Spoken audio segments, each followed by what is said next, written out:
Cuando se estudia fotografía informativa, suele existir una tendencia a pensar que la función principal de una imagen es registrar hechos. Bajo esa lógica, la cámara sería una herramienta relativamente neutral, cuyo objetivo consiste en capturar aquello que ocurre frente al lente y trasladarlo al espectador. Sin embargo, gran parte de la historia de la fotografía del siglo XX demuestra exactamente lo contrario. Fotografiar nunca fue solamente registrar. Fotografiar implicó elegir, ordenar, interpretar y construir una manera particular de entender el mundo. El ensayo fotográfico nace precisamente de esa tensión entre mostrar e interpretar. Su aparición no puede separarse del contexto histórico del siglo XX. Las primeras décadas estuvieron marcadas por transformaciones que modificaron radicalmente la experiencia humana. Dos guerras mundiales, el colapso de viejos imperios europeos, el crecimiento acelerado de las ciudades, el desarrollo industrial, la expansión de los medios masivos y la aparición de nuevos proyectos políticos que buscaban reorganizar sociedades enteras. Nunca antes tantas personas habían vivido tantos cambios en tan poco tiempo. La fotografía empezó a ocupar lugar central dentro de ese escenario porque permitía algo que otros medios todavía no conseguían con esa inmediatez: volver visible aquello que estaba ocurriendo lejos. Sin embargo, conforme el fotoperiodismo se consolidó, apareció un problema. Una sola imagen podía tener fuerza emocional, pero muchas veces era insuficiente para comprender fenómenos históricos complejos. Una fotografía podía parecer una manifestación, pero no necesariamente explicar una revolución. Podía mostrar pobreza, pero no revelar sus causas. Podía registrar una guerra, pero no expresar cómo se sentía vivir dentro de ella. Frente a esa limitación, comenzó a desarrollarse una forma distinta de narración visual. El ensayo fotográfico propuso abandonar la idea de la imagen aislada y construir relatos mediante secuencias. En lugar de perseguir únicamente el instante espectacular, el fotógrafo permanecía más tiempo. Observaba procesos, encontraba conexiones y organizaba imágenes para producir una idea. En ese momento, el fotógrafo dejó de ser solamente un testigo, comenzó a convertirse en autor. Las revistas ilustradas del siglo XX, especialmente Life y otras publicaciones internacionales, fueron fundamentales porque apareció un nuevo espacio para este lenguaje. Allí aparecieron autores que transformaron por completo la relación entre imagen e interpretación. Entre ellos destacan 4 nombres que, aunque permanecen en contextos distintos, representan algunas de las formas más influyentes de entender el ensayo fotográfico. Más que fotógrafos, fueron autores que construyeron maneras de mirar. Y esa probablemente sea la pregunta que atraviesa toda esta exposición. Si toda fotografía implica una decisión sobre qué merece ser visto, entonces, ¿hasta qué punto una imagen informa y hasta qué punto una imagen interpreta? Henry Cartier-Bresson. La historia observada desde la vida cotidiana. Hablar de Henry Cartier-Bresson dentro del ensayo fotográfico implica volver al momento en que la fotografía dejó de perseguir únicamente el acontecimiento visible y comenzó a interesarse por algo mucho más difícil de capturar: la experiencia humana que existe dentro de los procesos históricos.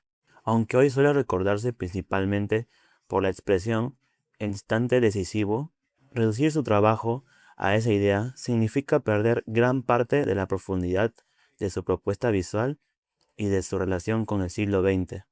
Cartier-Bresson nació en Francia en 1908, en una Europa que todavía estaba marcada por estructuras culturales heredadas del siglo XIX, y que pronto atravesaría algunas de las transformaciones más violentas y aceleradas de la historia moderna. Creció en un contexto donde el arte todavía ocupaba un lugar privilegiado como forma de interpretación del mundo, y antes de dedicarse a la fotografía, estudió pintura y dibujo. Esta formación resulta importante porque explica una característica que acompañaría toda su carrera: nunca dejó de pensar visualmente como alguien formado dentro del arte. Incluso cuando trabajó en contextos periodísticos, su preocupación no estuvo únicamente en documentar hechos, sino en encontrar relaciones entre espacio, tiempo, movimiento y significado. Durante su juventud entró en contacto con el surrealismo francés, movimiento que proponía mirar la realidad cotidiana como si dentro de ella existieran conexiones ocultas y momentos inesperados capaces de revelar algo más profundo sobre la condición humana. Aunque Cartier-Bresson nunca se convirtió en fotógrafo surrealista en sentido estricto, Esa influencia permaneció en su manera de observar. Aprendió a confiar en el azar, a esperar encuentros inesperados y a descubrir sentido en escenas aparentemente normales. Su desarrollo como fotógrafo coincidió con uno de los periodos más convulsos del siglo XX. Europa salía de la Primera Guerra Mundial, mientras comenzaban a crecer tensiones políticas que terminarían desembocando en nuevos conflictos, revoluciones y reorganizaciones globales del poder. Frente a un mundo donde todo parecía estar transformándose rápidamente, Cartier-Bresson desarrolló una pregunta que atravesaría toda su obra: ¿cómo representar históricamente una realidad que cambia constantemente y donde los acontecimientos parecen escapar demasiado rápido para ser comprendidos? Su respuesta fue radicalmente distinta a la tradición documental dominante. En lugar de buscar acontecimientos extraordinarios, decidió concentrarse en momentos ordinarios, no porque ignorara la historia, sino porque creía que la historia se revela precisamente en la vida cotidiana. Con el tiempo, esa idea quedaría sintetizada en el concepto del instante decisivo, una expresión tomada del título de uno de sus libros más importantes y que suele interpretarse de manera simplificada como rapidez o capacidad de reacción. Pero para él, el instante decisivo nunca significó disparar rápido, significaba reconocer ese momento extremadamente breve donde el significado humano de una escena y su organización visual alcanzan una forma irrepetible. Fotografiar consistía en descubrir cuando el mundo parecía ordenarse por unos segundos antes de volver a dispersarse. Esta filosofía adquirió una dimensión mucho mayor cuando comenzó a viajar y a desarrollar proyectos internacionales, que hoy pueden entenderse como algunos de los grandes ensayos fotográficos del siglo XX. Uno de los más importantes ocurrió en India. Llegó un momento histórico excepcional. El país acababa de atravesar el proceso de independencia del Imperio Británico después de casi 2 siglos de dominación colonial, y comenzaba una etapa marcada por tensiones políticas, construcción nacional y redefinición cultural. La figura de Mahatma Gandhi concentraba gran parte del significado simbólico de ese momento histórico. Cartier-Bresson tuvo acceso a espacios cercanos al líder indio y realizó algunas de las últimas fotografías de Gandhi pocas horas antes de su asesinato, en 1948. Ese acontecimiento terminó convirtiéndose en uno de los episodios más conocidos de su carrera. Lo más interesante del trabajo fue la manera en que registró el país fuera de los grandes escenarios políticos. Fotografió mercados, estaciones, calles, niños, peregrinos y situaciones cotidianas que mostraban cómo una transformación histórica gigantesca terminaba siendo vivida por personas concretas. En sus imágenes, India deja de aparecer como una idea abstracta de independencia y empieza a sentirse como un espacio habitado por individuos que intentan adaptarse al cambio. Algo similar ocurre en China. Cartier-Bresson llegó por primera vez entre 1948 y 1949, exactamente durante el momento en que el gobierno nacionalista está perdiendo el control frente al avance comunista liderado por Mao Zedong. Más adelante, regresaría nuevamente durante otra etapa decisiva del desarrollo político chino.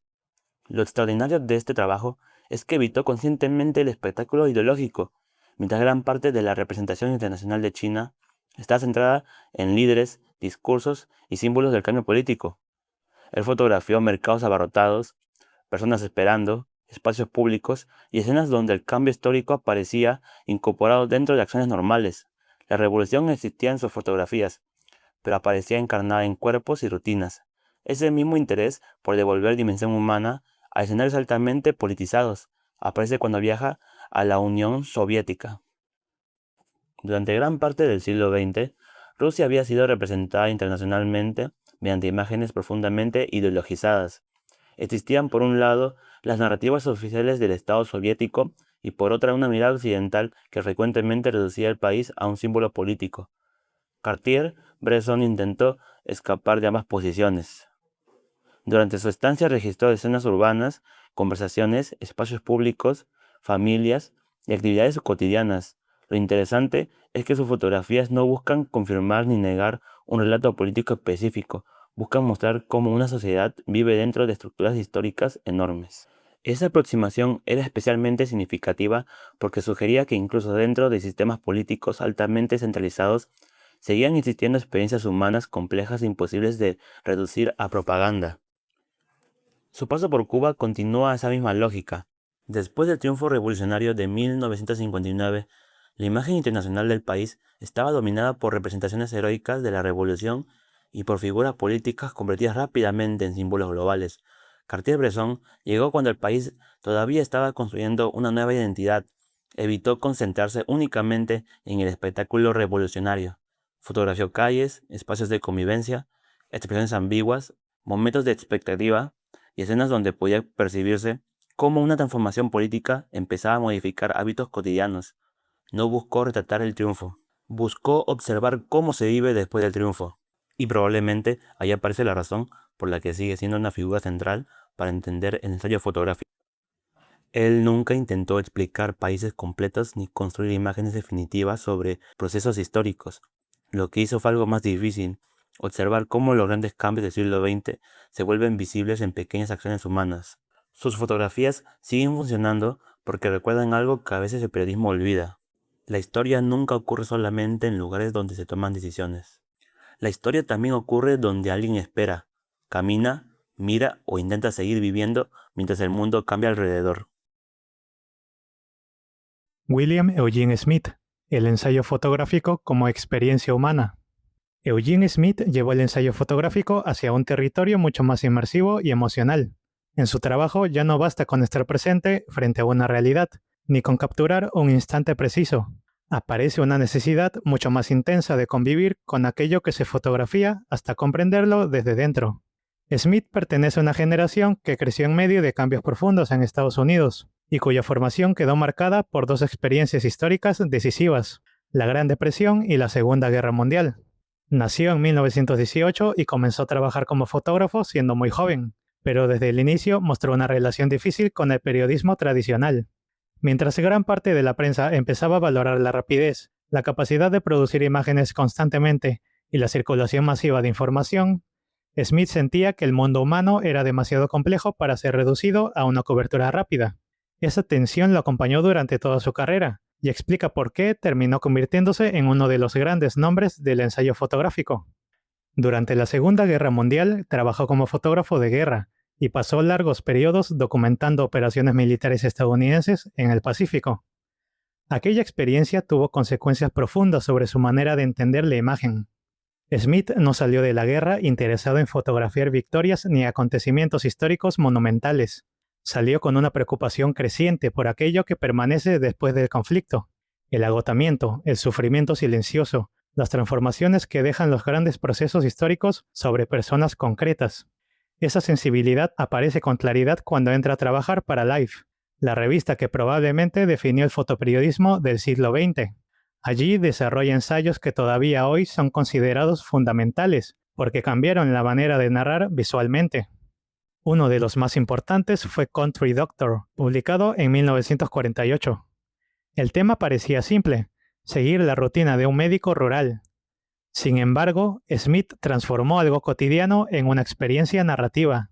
No mostró únicamente procedimientos médicos ni consultas. Registró cansancio, decisiones difíciles, desplazamientos nocturnos, silencios familiares y momentos donde el trabajo y la vida privada dejaban de estar separados. Ese ensayo demostró que una historia visual podía construirse desde la permanencia y no desde el acontecimiento excepcional. Más adelante realizaría Spanish Village, un proyecto desarrollado en la España franquista, donde vuelve a aparecer una característica central de su trabajo: el interés por observar cómo los sistemas políticos terminan modelando la vida cotidiana, incluso cuando no aparecen representados de forma directa.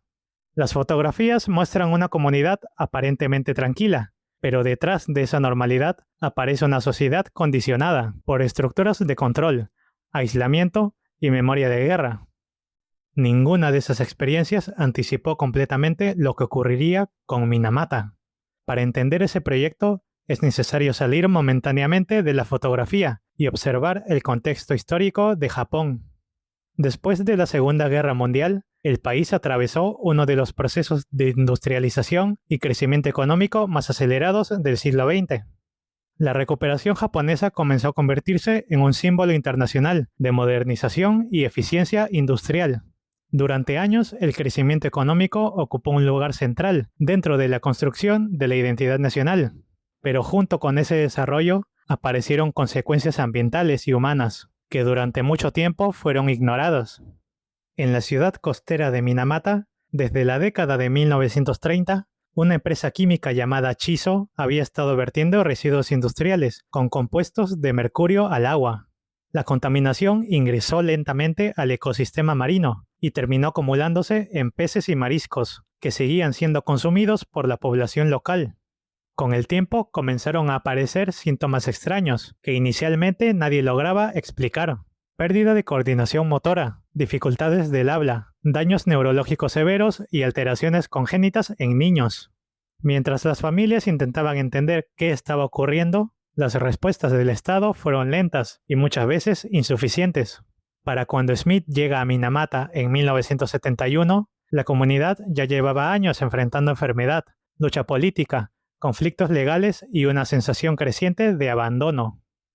Lo que diferencia este proyecto de gran parte del fotoperiodismo tradicional es que Smith no llegó como visitante temporal. Se instaló, convivió con las familias y dejó que el ensayo creciera a partir de relaciones humanas reales. En ese proceso conoció a la familia Uemura y especialmente a Tomoko. Tomoko había nacido con una enfermedad congénita de Minamata y dependía completamente del cuidado cotidiano de su madre, Ryoko Uemura. Con el tiempo surgiría una de las fotografías más importantes de la historia del fotoperiodismo, Tomoko and Mother in the Bed, o Tomoko y su madre en el baño, en español. La fuerza de esa imagen no se entiende observándola solamente como una fotografía aislada. Su significado aparece cuando se comprende el contexto completo del ensayo y la relación construida entre fotógrafo y familia. La imagen fue realizada con participación y consentimiento de la madre, quien entendía que hacer visible la experiencia de Minamata podía contribuir a que el mundo reconociera aquello que estaba ocurriendo. La escena muestra el momento del baño, pero visualmente está construida de una manera que elimina casi cualquier elemento externo.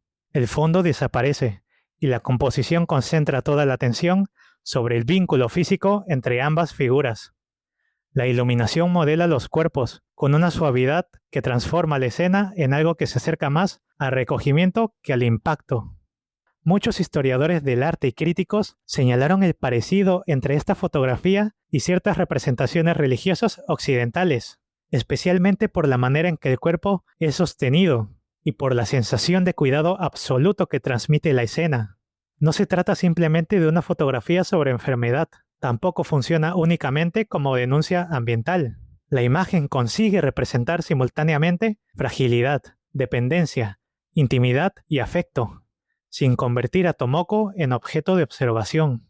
Ese equilibrio explica gran parte de su impacto histórico. Con el tiempo, se le consideró la fotografía más bella de la historia. La permanencia de esa interpretación resulta interesante, porque revela una discusión central dentro del documental contemporáneo. ¿Qué ocurre cuando una imagen sobre sufrimiento también produce una experiencia estética? En lugar de rechazar esa contradicción, la fotografía parece sostener ambas dimensiones al mismo tiempo. La tragedia permanece presente, pero la relación entre madre e hija impide que el dolor se convierta en espectáculo. Algún tiempo después, la familia pidió que la fotografía dejara de reproducirse ampliamente, para proteger la memoria de Tomoko más allá de su condición médica y permitir que existiera también fuera de su representación pública. Ese gesto terminó ampliando todavía más el alcance del ensayo. Minamata dejó de ser solamente una historia sobre contaminación industrial y pasó a convertirse también en una reflexión sobre el poder de las imágenes, sobre el derecho a representar y sobre la responsabilidad que adquiere una fotografía cuando deja de ser documento y se convierte en memoria colectiva. Robert Frank, el ensayo fotográfico como crítica a una sociedad. Robert Frank abrió otro camino completamente distinto: usar la fotografía para cuestionar el relato que una sociedad construye sobre sí misma. Con él aparece una idea que terminaría transformando profundamente el documental contemporáneo. Una secuencia fotográfica no necesita fingir neutralidad para decir algo verdadero. Robert Frank nació en Suiza en 1924. Creció en Europa atravesada por tensiones políticas, expansión del nacionalismo y el avance de regímenes autoritarios que terminarían desembocando en la Segunda Guerra Mundial. Aunque Suiza permaneció oficialmente neutral, el contexto europeo marcó profundamente su formación y desarrolló en él una sensibilidad particular frente a las identidades nacionales y las imágenes oficiales que los países construyen para representarse. Después de la guerra emigró a Estados Unidos, y precisamente esa condición de extranjero sería uno de los elementos más importantes de toda su obra. Estados Unidos atravesaba entonces uno de los momentos más particulares de su historia. La Segunda Guerra Mundial había terminado, y el país emergía como potencia económica, militar y cultural.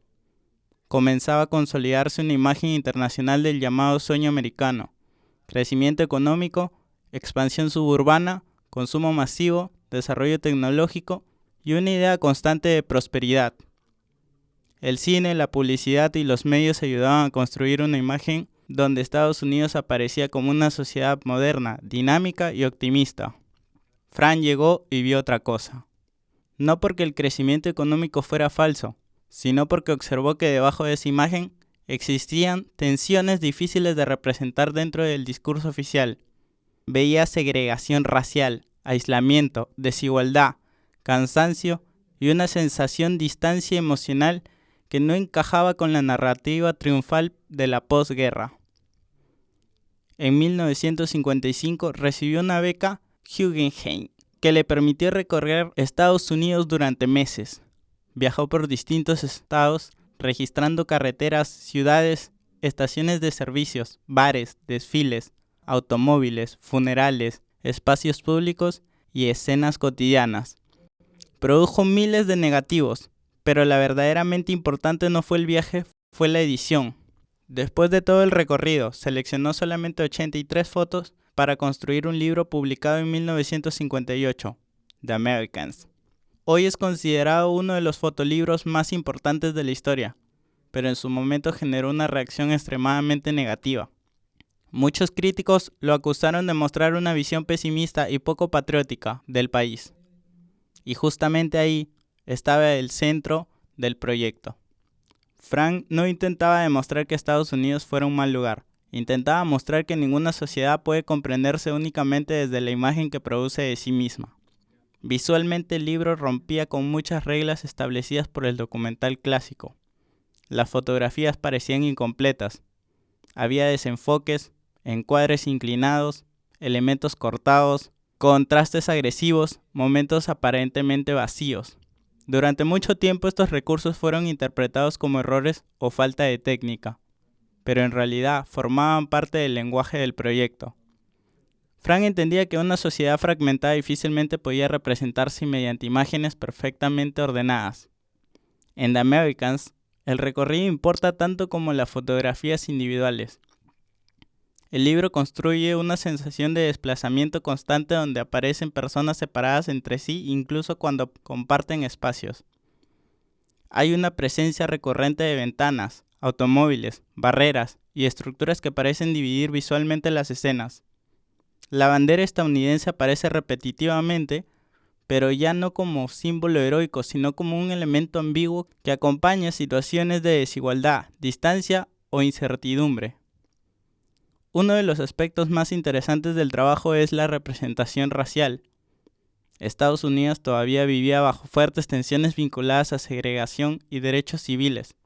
Frank registró escenas donde estas divisiones aparecían incorporadas dentro de espacios cotidianos y necesariamente en momentos de conflicto abierto.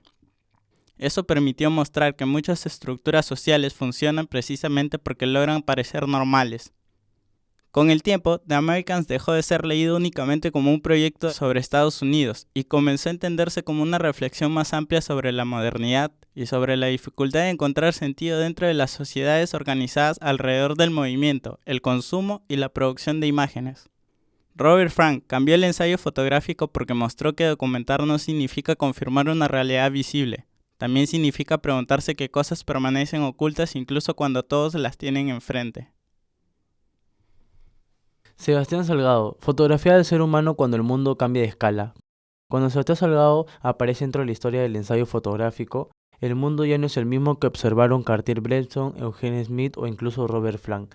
Las grandes guerras mundiales habían terminado, buena parte de los procesos revolucionarios del siglo XX ya habían ocurrido y el planeta comenzaba a entrar en una etapa marcada por otro tipo de transformaciones, expansión económica global, industrialización acelerada, nueva forma de desigualdad y desplazamientos humanos masivos y una sensación creciente de que los procesos económicos empezaban a superar la escala de la experiencia individual. Si los fotógrafos anteriores intentaron comprender el siglo XX desde ciudades, conflictos o espacios nacionales concretos, Salgado comenzó a hacerse una pregunta distinta: ¿cómo representar visualmente procesos tan grandes que parecían imposibles de observar directamente? Sebastián Salgado nació en Brasil en 1944 y su formación inicial no estuvo relacionada con la fotografía, sino con la economía. Estudió economía en un momento especialmente complejo para América Latina, donde el desarrollo económico, las desigualdades estructurales y las discusiones sobre modernización ocupaban un lugar central dentro del pensamiento político y académico. Ese origen resulta decisivo porque explica algo que permanece presente en toda su obra.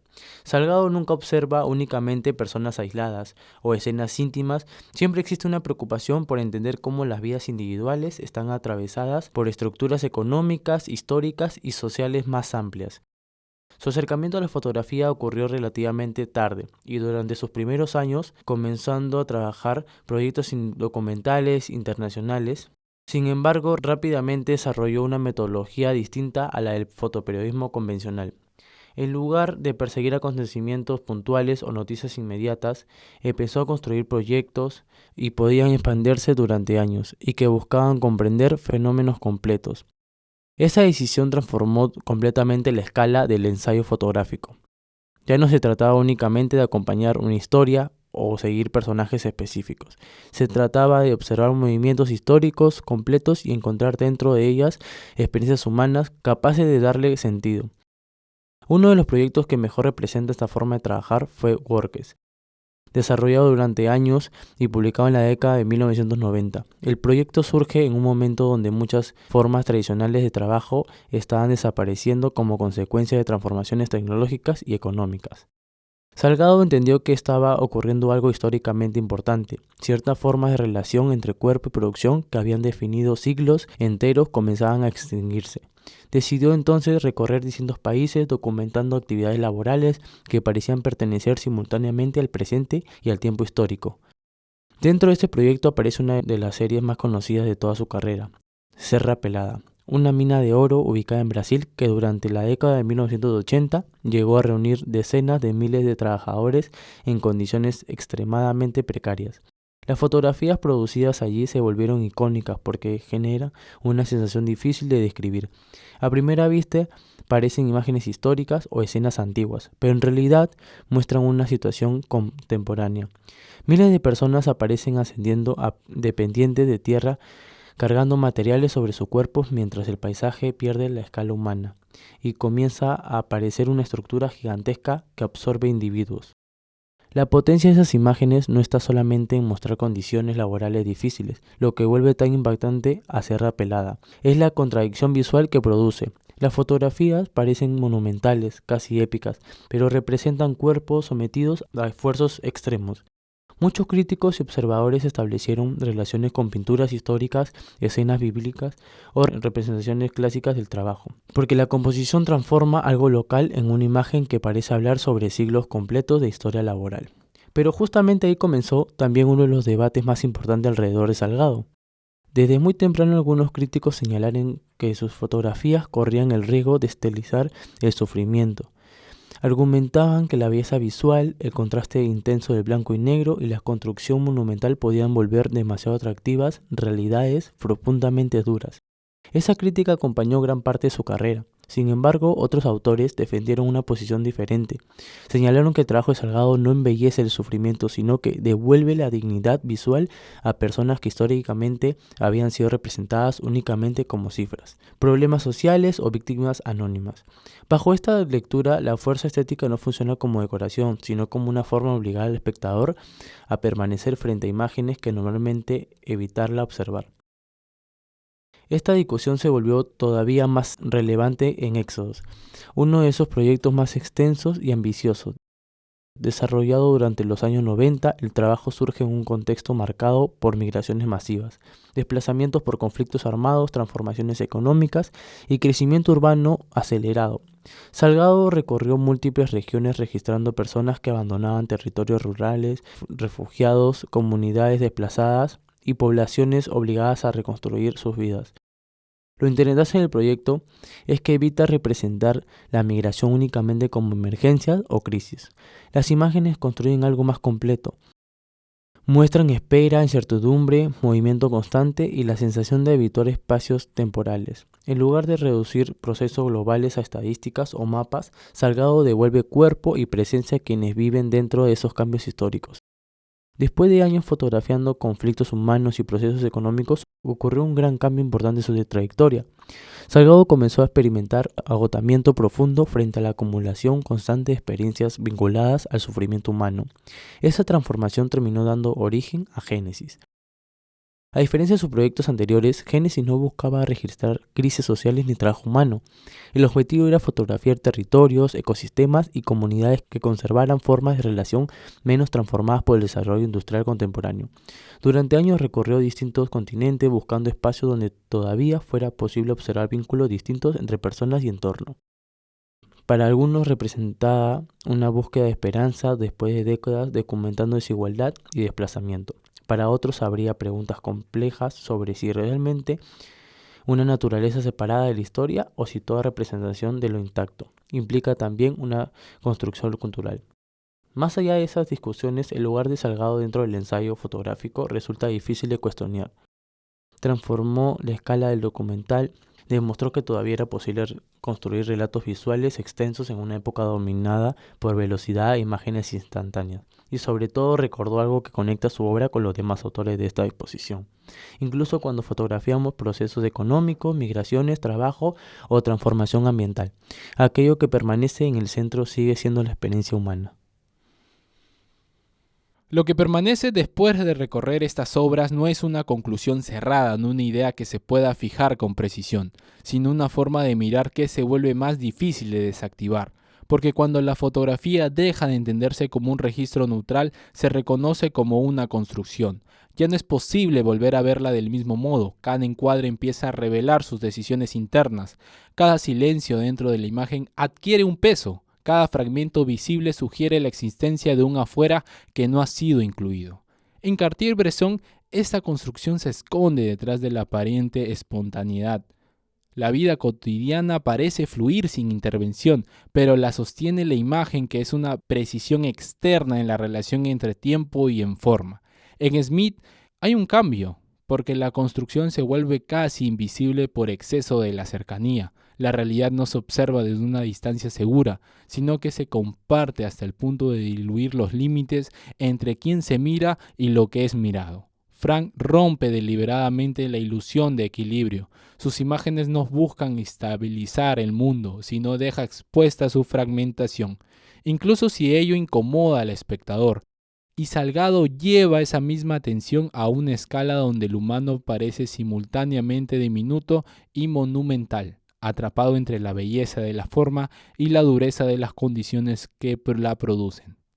En conjunto, estos trabajos no funcionan como una suma de estilos, sino como unas distintas maneras de enfrentar un mismo problema. ¿Cómo representar aquello que no cabe completamente en una sola imagen? La historia, el dolor, el trabajo, la desigualdad o el cambio social no aparecen como objetos cerrados, sino como procesos que desbordan cualquier intento de fijación. La fotografía entonces no resuelve ese desborde, lo organiza y al organizarlo inevitablemente lo interpreta. Esta dimensión interpretativa no reduce el valor documental de la imagen, sino que lo vuelve más complejo, porque una fotografía no pierde su capacidad de informar al ser subjetiva, al contrario, intensifica al relevar que toda la información está atravesada por decisiones. ¿Qué queda dentro del encuadre? ¿Qué queda afuera? ¿Desde qué distancia se observa? ¿Cuánto tiempo permanece frente a una escena? Y cada una de esas elecciones modifica no solo lo que se ve, sino también lo que puede ser entendido a partir de ello. Por eso el ensayo fotográfico no se sostiene en la idea de la imagen única, sino en la acumulación y la relación entre imágenes. Esa es la secuencia donde el sentido se desplaza, donde una fotografía corrige, amplia o contradice a la anterior, donde lo que parecía evidente se vuelve inestable. El relato no avanza hacia una explicación definitiva, sino hacia una mirada de densidad mayor de lectura, donde mirar implica aceptar la coexistencia de múltiples interpretaciones posibles. Al final, lo que estos autores dejan no es una imagen del mundo, sino una transformación en la manera de enfrentarlo visualmente. Después de ellos, resulta difícil volver a pensar la fotografía como un simple reflejo de lo real. Cada imagen empieza a comportarse más bien como un fragmento de una construcción mayor, una parte de un sistema de miradas que nunca termina de completarse. Y en ese carácter incompleto es donde el ensayo fotográfico encuentra su continuidad.